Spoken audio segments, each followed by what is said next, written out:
On New Year's Eve, I attended a beautiful wedding, a jubilant mix of friends and family. In the mix was the bride's uncle, President Joseph R. Biden Jr. I was eager to speak to him before we sat down for dinner. I needed to say thank you. My thank you to Biden was deeply personal. The straight, white, Catholic Irish man did historic things as vice president and then as president to make this African-American and out gay married man feel more a part of the American story.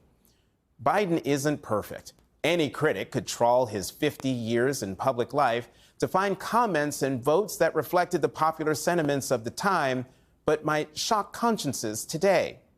As the nation evolved, so did he. For instance, Biden was among the 85 senators who voted in 1996 to pass the Defense of Marriage Act that prohibited marriage for same-sex couples. Fast forward to 2012. Biden, then vice president, came out for same-sex marriage on Meet the Press 3 days before President Obama. He caught hell inside the White House.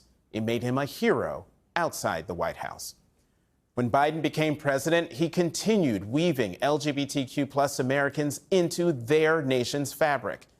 He signed the Respect for Marriage Act, requiring recognition of same-sex and interracial marriages like mine.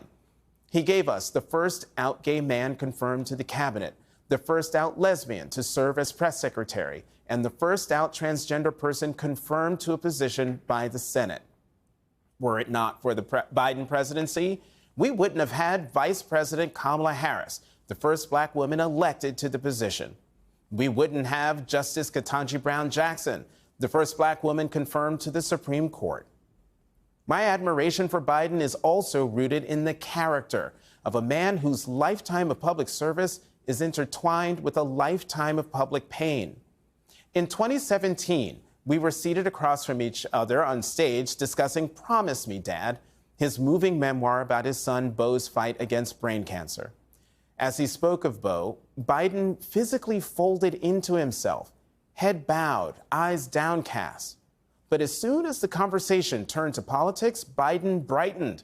He sat up straight. He looked me in the eyes. He held forth like a man back in the game. 2 years later, he was a candidate again, determined to defy the low expectations that hounded him his entire political life. And defy them he did. Biden won the Democratic nomination and the White House in 2020. Once in office, Biden kept defying the odds by racking up legislative victories that seemed impossible. After interviews with Biden in 2022 and 2024, I felt I fully understood what fueled him. He loves the job because of the power it gives him to solve problems. The more intractable, the better. But low expectations caught up with Biden. His painful debate performance gave Democratic Party detractors what they needed to drum him out of his race for re-election.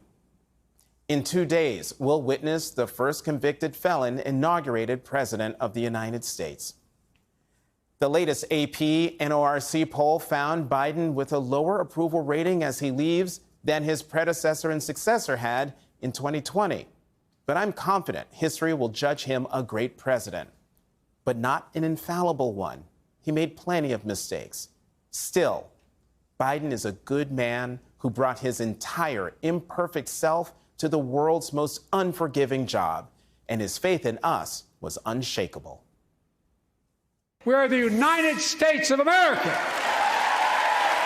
and there is nothing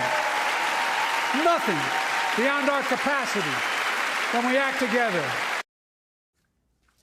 I swell with pride every time I hear him say that, for I know that I am part of the hour in his vision. He has shown me by his actions, and for that, I had to say thank you.